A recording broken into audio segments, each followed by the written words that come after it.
Dépression interdunaire qui s'allonge de Dakar à Saint-Louis. La zone des Niayes est le grenier horticole du Sénégal.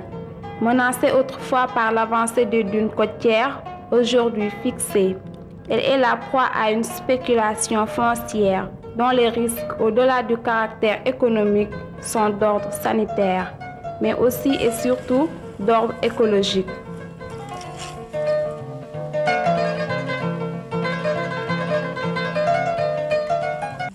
Récolte bi moom baax na bien sûr. waaw parce que kii moo nekk.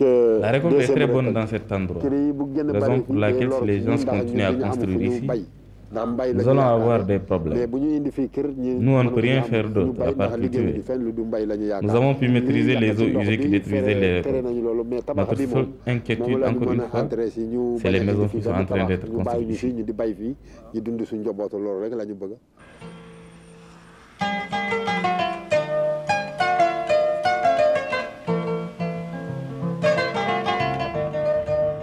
Les Niayes sont une zone inondable, favorable aux cultures maraîchères qui fournissent 90% du marché dakarois et font vivre de nombreuses familles.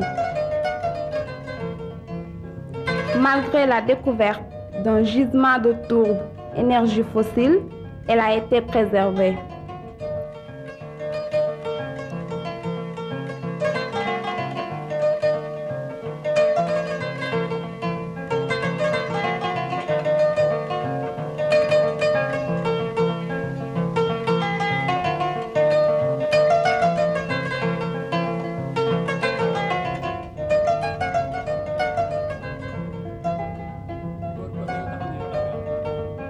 Dans les Niayes se trouve une nappe superficielle de 1 à 2 mètres de profondeur. Cette zone interdunaire est le poumon vert de Dakar, d'où le nom Cap-Vert. Elle assure en grande partie la réalimentation des nappes souterraines.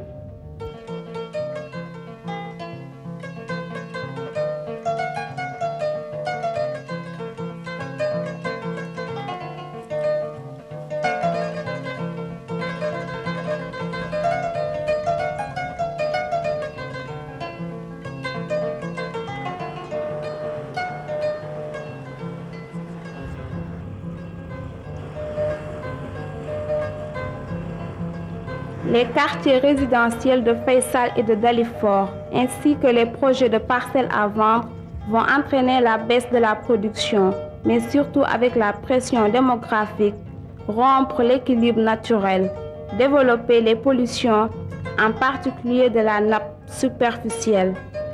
Il faut souligner qu'en l'absence de système d'évacuation des eaux usées, chaque unité familiale possède sa propre fosse septique qui plonge directement dans la nappe, surtout en hivernage lorsqu'elle remonte.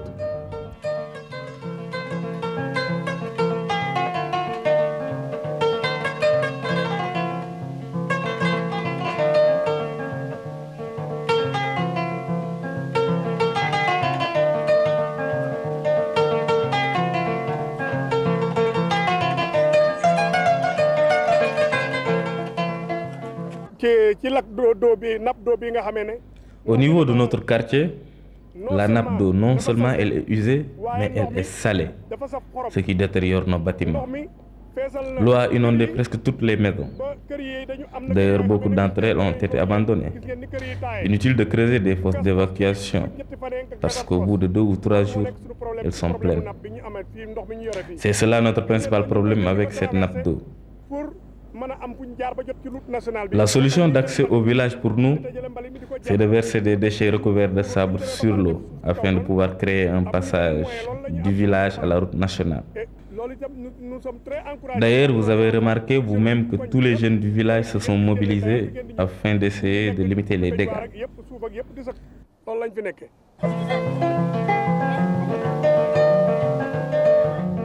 Cette occupation des Niayes pourrait donc entraîner des conséquences très graves sur la santé publique.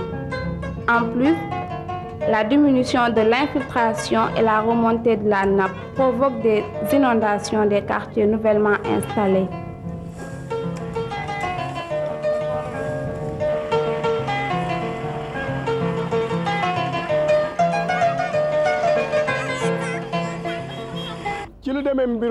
S'agissant de cette maladie dont on entend parler au Sénégal, le choléra, je crois que nous l'avons beaucoup plus senti ici plus que partout ailleurs. Je ne connais pas l'estimation exacte du nombre de décès ici, mais je sais que d'après nos investigations lors des cérémonies funéraires, la majeure partie des décès sont dus à cette maladie. Si les autorités pouvaient nous aider à désinfecter ce quartier, ce serait une bonne chose pour nous.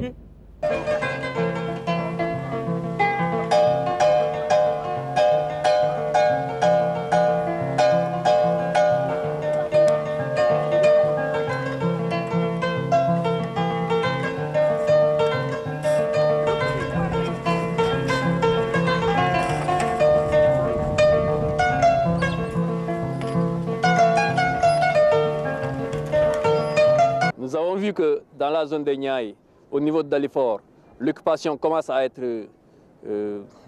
prépondérante et dans ces zones, la pollution est très peu importante.